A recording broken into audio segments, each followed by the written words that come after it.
Hi everyone, हम शशिराज सिंह और आज का ये जो ब्लॉग होने वाला है वो यमुना एक्सप्रेसवे के एक upcoming high rise luxury apartment का होने वाला है। जिस प्रोजेक्ट की बात करने वाला हूँ उस प्रोजेक्ट की यूएसपी आती है इधर गोल्फ फेसिंग या फिर फॉरेस्ट फेसिंग। सो मैं हाई राइज अपार्टमेंट की बात करने वाला हूँ। डेवलपर है वॉरिस ग्रुप है। आपने एक डेवलपमेंट देखी होगी प्लॉटेड की यमुना एक्सप्रेसवे पर ऑरिस ग्रीनवे के नाम से। That is basically ready to move property, OC सारा कुछ आ चुका है। सो आज के रेट में इस 100 एकड़ की टाउनशिप में कुछ इनको ग्रुप हाउसिंग में डेवलप करना था, उसमें ये ग्रुप हाउसिंग के पार्ट में हाई रेज अपार्टमेंट लॉन्च कर रहे हैं। तो एक बार हम उसकी टेंटेटिव डिटेल्स को जानेंगे। अभी ऑरिस ग्रीन बे की सबसे बड़ी यूएसपी है कि इसमें 22 एकड़ के आसपास का गोल्फ कोर्स है विद इन कम्युनिटी। सो एक गोल्फ टाउनशिप कहेंगे। So in case you are buying high rise और प्लॉटेड डेवलपमेंट, आपको इसमें गोल्फ कोर्स का एक्सेस मिल जाता है, क्योंकि मेंबरशिप भी होगी बाई डिफ़ॉल्ट है क्योंकि पार्ट ऑफ सोसाइटी है। सो इसमें हम इस अपकमिंग हाई राइज प्रॉपर्टी की बात करेंगे कि आपको ये कंसीडर क्यों करना चाहिए और किस मायने में ये जो प्रोजेक्ट है वो आने वाले टाइम में एक लो डेंस और काफ़ी बेहतरीन प्रोजेक्ट में आता है। सो एक बार इस पूरे ही कॉन्सेप्ट को अंडरस्टैंड करते हैं। प्रोजेक्ट की डिटेलिंग बताने से पहले मैं एक अपना इंट्रो दे देता हूँ। Basically as a consultant I am working on Yamuna expressway with multiple properties since 2016। अगर आप देखेंगे तो मैंने मल्टीपल प्रोजेक्ट्स में काम किया है, चाहे प्लॉटेड डेवलपमेंट हो, चाहे वो हाई राइज हो, चाहे वो रिटेल का ऑप्शन हो, चाहे आपके स्टूडियोज़ का ऑप्शन हो। सो उसको देखते हुए एक जो भी एनालिसिस मैं यमुना एक्सप्रेसवे के शेयर कर रहा हूँ that is all based on my last experience, जो मैंने 2016 से उस लोकेलिटी में काम करते हुए जो मैंने अपनी आंखों से देखा है। सो अब इस प्रोजेक्ट की हम एक बार डिटेलिंग को समझते हैं। इस प्रोजेक्ट का ये जो पूरी टाउनशिप है अप्रॉक्सीमेटली वो 100 एकड़ की टाउनशिप आती है। 100 एकड़ के टाउनशिप में दो आपके ग्रुप हाउसिंग के प्लॉट हैं, रेस्ट ऑफ द लैंड आपके सारे प्लॉटेड डेवलपमेंट की आती है। प्लस कुछ फैसिलिटी के प्लॉट्स आ जाते हैं जिसमें आपका स्कूल के हैं, नर्सिंग होम के हैं, कमर्शियल का स्पेस आ जाता है। सो अभी जिस प्लॉट पे ऑरिस अपना नया प्रोजेक्ट लेकर आ रहा है वो अप्रॉक्सीमेटली 4.3 एकड़ के आसपास का लैंड पार्सल है। Tower will be, total number of tower जो होंगे वो 3 होंगे। ग्राउंड प्लस 25 से 30 के आसपास की कोई हाइट होगी। एक फ्लोर पे 3, एक फ्लोर पे 4 अपार्टमेंट का कॉन्सेप्ट होगा। सबसे बेस्ट पार्ट आता है इसके साइज़।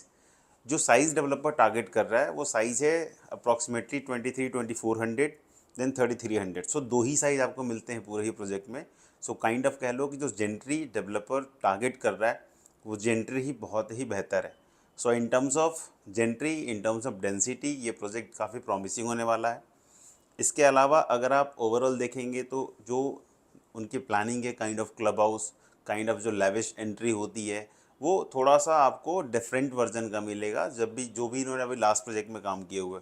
सो और इसका एक लास्ट फीडबैक अगर आप देखोगे तो multiple project they have delivered in Gurgaon location. यहाँ इनकी पहली प्लॉटेड डेवलपमेंट थी, हाई राइज का ये नोएडा का पहला प्रोजेक्ट होगा। But the concept, the plan जो आपको बता रहे हैं, जो उन्होंने प्लानिंग करी हुई है वो कहीं ना कहीं इस प्रोजेक्ट को एक अच्छे डिलीवरी के कैटेगरी में कहीं ना कहीं आपको देखने को मिलेगा।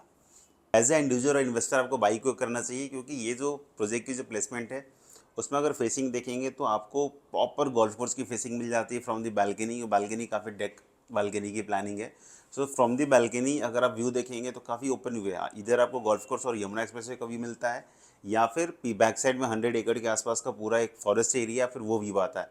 सो in terms of greeneries and openness आप बालकनी से देखेंगे तो बहुत ही प्रीमियम काइंड ऑफ व्यू होगा। आप इस फुटेज से टेंटेटिव आप आइडिया लगा सकते हो कि काइंड ऑफ कैसा आपको व्यू ओवरऑल मिलने वाला है इन टर्म्स ऑफ ओपननेस। इसके अलावा अगर आप ओवरऑल डेंसिटी की बात करेंगे तो अप्रॉक्सीमेटली जब ये प्लॉटेड डेवलपमेंट और ये हाई राइज जब ये कंप्लीट होगा आफ्टर 3 and 4 हम बात कर रहे होंगे कि इस प्रोजेक्ट की जो डेंसिटी है वो अप्रॉक्सीमेटली 9 to 10 यूनिट्स पर एकड़ के आसपास में आ रही है। 9 से 10 फैमिली 1 एकड़ में रहेगी। तो इतनी लो डेंसिटी की सोसाइटी आपको यमुना एक्सप्रेसवे पर आई थिंक नहीं मिलेगी इन terms of high rise and plotted development अगर आप कंबाइंड देखोगे तो। सो ओवरऑल अभी प्रोजेक्ट जो है वो kind of pre launch stage में है। डेवलपर इस टारगेटिंग की जब भी रहा आएगा उसके बाद ये सारी ट्रांजेक्शन्स वगैरह शुरू होगी।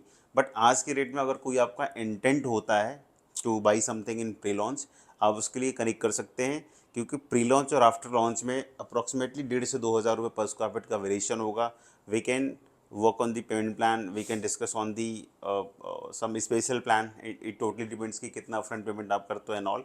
सो for any queries you can connect me, I am working with this property as well. इसके अलावा हम एटीएस, होम क्राफ्ट, एस और 2-4 और भी पूर्वांचल मल्टीपल डेवलपर के साथ काम कर रहे हैं अलॉन्ग विद दिस और इस ग्रीन बे प्रोजेक्ट। सो आप मुझे कनेक्ट कर सकते हैं। इसके अलावा यमुना की कोई भी अगर आपकी रिक्वायरमेंट्स या आपकी एक प्लान आप कर रहे हो कि चलो यमुना पे कोई अपार्टमेंट्स या कोई इन्वेस्टमेंट करते हैं, बट समझ में नहीं आ रहा कि हमारा इस बजट में कौन से ऑप्शंस की तरफ हम जाएं, कौन सा ऑप्शन अगले 4 साल 5 साल के हिसाब से एक अच्छी आरओआई देगा, पेमेंट प्लान क्या चूज़ करें, प्रोजेक्ट कौन सा लें, कौन सा लोकेशन जो है एयरपोर्ट आने के बाद ज़्यादा इम्पैक्ट करेगा इन टर्म्स ऑफ आरओआई या अप्रिसिएशन कह लो। सो मल्टीपल चीज़ों की जो क्वेरीज हैं आपकी, हम सारी चीज़ें क्लियर कर सकते हैं। और वो जो भी हम क्लैरिटी देंगे that will be totally based on our last experience जो हमने यमुना एक्सप्रेस पर एज ए प्रोजेक्ट में काम करने के साथ में गेन किया है। So I think it's enough for the day. मिलता हूँ अगले ब्लॉग में किसी इन्फॉर्मेटिव आर्टिकल्स या किसी स्पेसिफिक प्रोजेक्ट के वीडियो के साथ।